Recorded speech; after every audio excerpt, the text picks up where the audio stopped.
তার প্রথম প্রমাণ হচ্ছে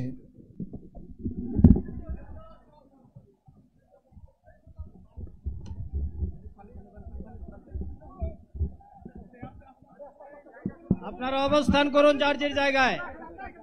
আপনাদের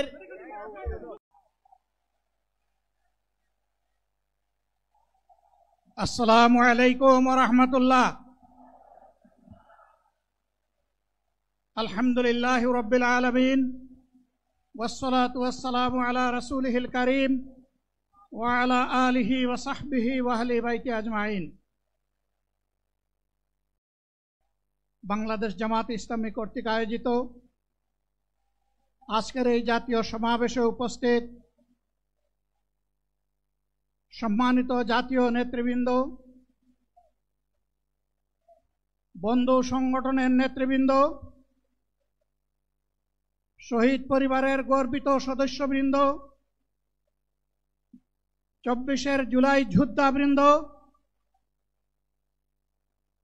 আপামর দেশবাসী এবং আমার সাংবাদিক বন্ধুগণ, আমি সর্বপ্রথম মহান রবের দরবারে শুকরিয়া আদায় করছি। ফ্যাসিবাদের পতনের পর অত্যন্ত অনুকূল পরিবেশে আল্লাহ রাব্বুল আলামিন আজকের এই সমাবেশটি করার আমাদেরকে তৌফিক এনায়েত করেছেন, আলহামদুলিল্লাহ। 2 দিন আগে ঝড়ধারায় বৃষ্টি ঝরেছে। অনেকে আশঙ্কা করেছিলেন কি হবে, মানুষগুলা সেদিন কি শান্তিতে বসে 2টি কথা শোনার সুযোগ পাবে। আল্লাহ রাব্বুল আলামিন আজকের দিনটা অনেকটা এয়ার কন্ডিশন করে দিয়েছেন, আলহামদুলিল্লাহ। বৃষ্টি নেই, তীব্র রোদও নেই। আল্লাহ তাআলার পক্ষ থেকে তার গোলামদের প্রতি এই যে মেহেরবানি, এর জন্য নত শিরে আরেকবার আমি শুকরিয়া আদায় করছি, আলহামদুলিল্লাহ।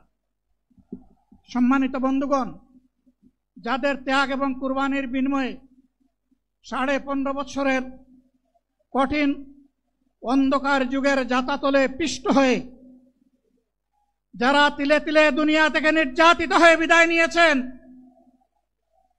অপশক্তির বিরুদ্ধে প্রতিবাদ করতে গিয়ে বিদায় নিয়েছেন, যারা লড়াই করে আহত হয়েছেন, পঙ্গুত্ব বরণ করেছেন, আমরা তাদের সকলের কাছে গভীরভাবে ঋণী।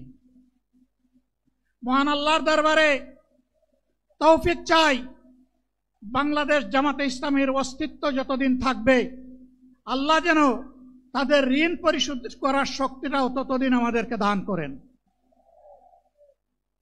আমি গভীর পরিতাপের সাথে আপনাদেরকে জানাচ্ছি, আজকের এই বিশাল সমাবেশ আয়োজন করতে গিয়ে আমাদের 3 জন ভাই ইতিমধ্যেই দুনিয়া থেকে বিদায় গ্রহণ করেছেন। খুলনার দাবকুপ উপজেলার আমির জনাব মৌলানা আবু সাইদ বিদায় নিয়েছেন। পাবনার বয়োজ্যেষ্ঠ একজন মুরব্বী জনাব মুস্তাফিজুর রহমান, তারা এই আয়োজনে আসতেই পারেননি। আসার পথেই আল্লাহ তাআলা তাদেরকে তার কাছে তুলে নিয়েছেন। আরেকজন ভাই এখানে অসুস্থ হয়ে তিনিও ইন্তেকাল করেছেন, শাহ আলম। মহান রবের দরবারে দোয়া করি, আল্লাহ তাআলা তাদের উপর রহম করুন, তাদেরকে ক্ষমা করুন, জান্নাতুল ফেরদাউসের নিয়ামত তাদেরকে দান করুন, তাদের আপনজনদেরকে আল্লাহ তাআলা সবরে জামিল আতা করুন। সম্মানিত ভাইয়েরা, আবু সাইদরা যদি বুক পেতে না দাঁড়াতো, এই জাতির মুক্তির জন্য যদি বুকে গুলি লুফে না নিত, হয়তোবা আজকের এই বাংলাদেশটা আমরা দেখতাম না। ইতিমধ্যে হয়তো আরো অনেক মানুষের জীবন ফ্যাসিবাদীদের হাতে চলে যেত। 24 জীবন বাজি রাখা এই যুদ্ধটা যদি না হতো, তাহলে আজকে যারা বিভিন্ন ধরনের কথা এবং দাবি দাওয়া পেশ করছেন, তারা তখন কোথায় থাকতেন? অতএব আসুন, যাদের ত্যাগের বিনিময়ে আল্লাহ তাআলার এই নিয়ামত পাওয়া, তাদেরকে যেন অবজ্ঞা এবং অবহেলা না করি। শিশু বলে তাদেরকে যেন তুচ্ছ তাচ্ছিল্য না করি, অহংকার বলে অন্য দলকে যেন তুচ্ছ তাচ্ছিল্য না করি, অরাজনৈতিক ভাষায় আমরা যেন কথা না।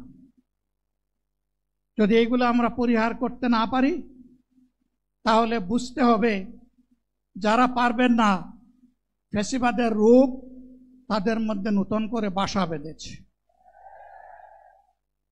আমরা আশা করব আমরা এগুলা করব না, কেউ এগুলা করবে না, বরঞ্চ রাজনৈতিক শিষ্টাচার রক্ষা করে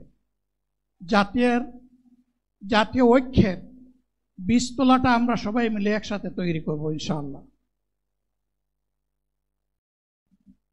সম্মানিত ভাইয়েরা, আসরের নামাজ আসন্ন, আরো অনেক বক্তা ছিলেন, তাদেরকে আমরা দিতে পারি নাই, আমরা দুঃখিত। এজন্য আমার লম্বা কথা বলার সুযোগ নেই। যারা এখানে কথা বলেছেন তারা আমার মনের কথাগুলোই তুলে ধরেছেন। আমি শুধু বলতে চাই, আগামীর বাংলাদেশটা কেমন হবে? আমি বলি আরেকটা লড়াই হবে ইনশাআল্লাহ। একটা লড়াই হয়েছে ফ্যাসিবাদের বিরুদ্ধে, আরেকটা লড়াই হবে দুর্নীতির বিরুদ্ধে ইনশাআল্লাহ। এই দুর্নীতির মূল উৎপাটন করার জন্য যা দরকার, আমরা তারুণ্য এবং যৌবনের শক্তিকে একত্রিত করে সেই লড়াইয়েও ইনশাআল্লাহ আমি জয়লাভ করব। প্রিয় ভাইয়েরা, জামাতে ইসলামী যে দুর্নীতিমুক্ত সমাজ গড়বে তার প্রমাণ কি? তার প্রথম প্রমাণ হচ্ছে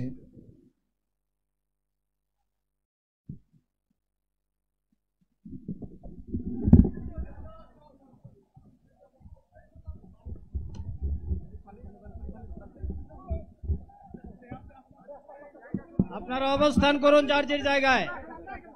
আপনাদের